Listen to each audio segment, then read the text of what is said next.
In this Sikha, the Rebbe is going to be explaining a very major difference between the Geula of Mitzrayim and the Geula Ha'asida Lavoi. And that is that by the Geula of Mitzrayim, not every Yid was taken out of Golus. There were certain Yid and those that didn't want to go out of Golus remained in Mitzrayim. Whereas by the Geula Ha'asida, every last Yid will come out of Golus. The Rebbe in the Sikha starts off with a medrash on the pasuk Vayomer Elikim El Moshe Asher Hashem says to Moshe Rabbeinu, I will be that which I will be, Asher Eya. So the medrash explains, Rabbi Yochanan explains this as meaning that Hashem is saying, I am going to be for those that want me. If a Yid Chas V'Shalom doesn't want me, then I'm not going to force him to accept me. Says Rabbi Yochanan, but that's only true regarding individuals. An individual could Chas V'Shalom be Poyruk, throw off Hashem's yoke.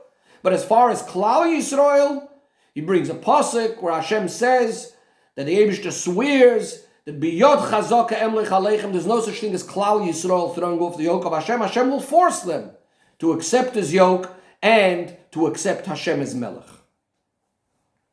The Mefarshim explained this as meaning that when the Yidden were in Mitzrayim, even though there were certain people that were Rishoyim, but based on this idea that Hashem will not abandon Klal Yisrael even if they're not interested, so therefore Klal Yisrael is taken out of Mitzrayim. Nevertheless, certain people were not taken out of Mitzrayim. Certain people died in the Shloishes Me'afela, those that didn't want to go out. Because again, to Klal Yisrael Hashem is going to force, but not individuals. If a certain individual is not interested, Hashem is not forcing. What the Rebbe is addressing over here is that seemingly, if that's the case, the same thing should be true by the Geula Ha'asida when Moshiach comes. And that only certain people will be taken out. In other words, only Klal Yisrael will be taken out. But certain individuals that are not interested perhaps won't go out. But the Rebbe says it's impossible to say that.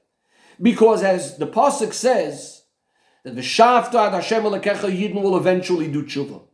And V'shav Hashem Elokecha, Hashem is going to take every single Yid out of Golus. And as Rashi explains over there, that the Eibishter is going to take every single Yid by the hand and take him out of Golus. In other words, that we're promised that when Moshiach comes, every Yid will do tshuva and will come out of Golus. Hashem is going to cause that every last Yid should come out of Golus.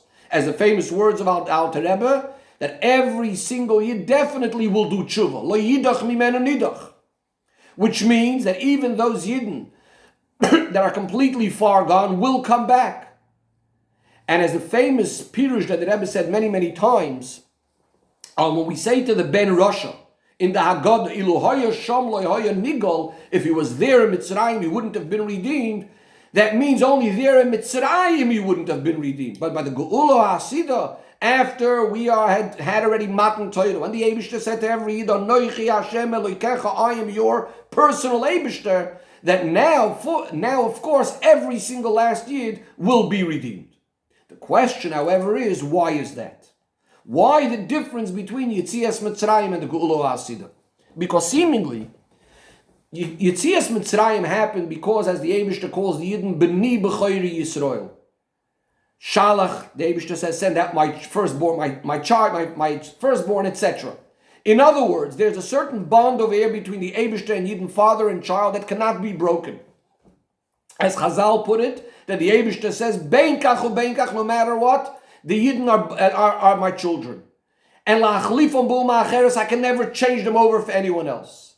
If that's the case, if we're speaking about a bond between a father and child, which could also never be broken, then why should there be any Yidden in the time of Yetzias Mitzrayim that didn't come out of Golus? They're also Hashem's children.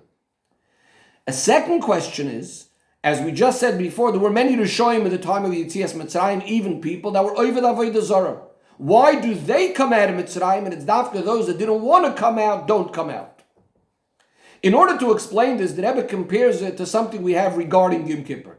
That while Yom Kippur forgives for every single sin, what it's not going to forgive for is a person that was over with something of Yom Kippur itself, didn't fast on Yom Kippur, worked on Yom Kippur. Here too you could ask the question, if it forgives for every single strict and harsh Inyan, why not for the Averis of Yom Kippur itself? So the Rebbe quotes the Ragachover, that it's similar to the concept of Ein Kateger Nasa Saneger. that the prosecuting person cannot become also the one who defends. Meaning to say, if Yom Kippur itself, in a certain sense, is what's causing this person now to have an Aveira, because he was over an Aveira of Yom Kippur, so it's like saying Yom Kippur is now what makes this person into a Baal Aveira, it's not the thing that could also cause to forgive for his Aveira. Or, in the language of Chassidus, what's happening on Yom Kippur? There's a very deep bond being revealed on Yom Kippur between the Eibishter and the Yid, such a deep bond that Lagabi, compared to this bond, it's as if there is no Aveiros. No Aveiros are significant in any way whatsoever. However, when the person comes and is blemishing and damaging and impacting the revelation of this iskashrus between him and Hashem, between what Yom Kippur is meant to be, so then this iskashrus cannot help him to forgive for the Aveira. Says the Rebbe, the same thing is true over here. What happened at Yetzias Mitzrayim is the revelation of Hashem being our Father and us being our children. And therefore it includes even the biggest Rishoyim. But a person that's opposing to this iskashrus itself, a person that's saying, I'm not interested in going out of Mitzrayim, I'm not interested in the bond between father and child, therefore this bond between father and child cannot help him because he himself is opposing to the Gilui of this iskashrus. However, the question now becomes, then why is it by the Geula Hasidah, even a person that's seemingly opposing that iskashrus between him and Anoichi Hashem Lekecha will be redeemed? Seemingly it should be the same thing. If he's not interested in the iskashrus, he's not interested in the Anoichi Hashem Lekecha, he should seemingly Chas v'Shalom be excluded also from the Geula Hasidah. In order to explain this, the Rebbe says, what happened by Matan Torah is that the Eibishter chose us with Bechira. As we say before Kriya Shema, we say, Uvanu v'charto mikol am v'loshen da'al. The Rebbe tells us we're supposed to be thinking about Matan Torah. This is when Hashem chose us. Another thing that happened is we became Hashem's avodim. And as the Rebbe will explain, these two things are very much connected to each other. What is the difference between Bechira, that Hashem chose us, and the fact that we are Hashem's children?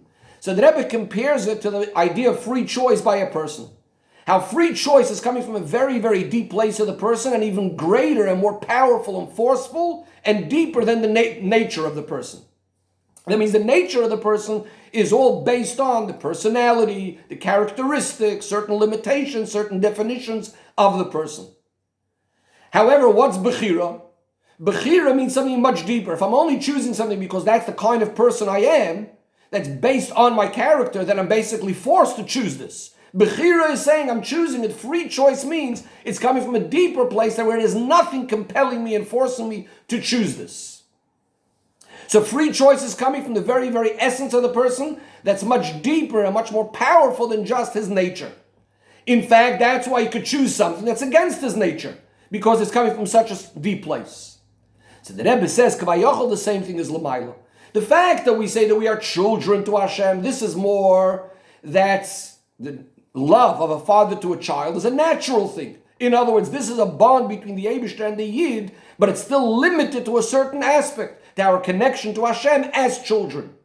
And therefore, the connection is based and limited only to that. However, Bechira is going to go something much deeper. Bechira is where it's coming from the essence of Hashem that's higher than any sort of limitations, higher than any sort of descriptions, higher than any sort of boundaries, but rather coming inside the essence of Hashem, and therefore also impacting that the Yidden with their essence should become connected to Hashem from their part as well. And that's represented in the fact that they become avodim.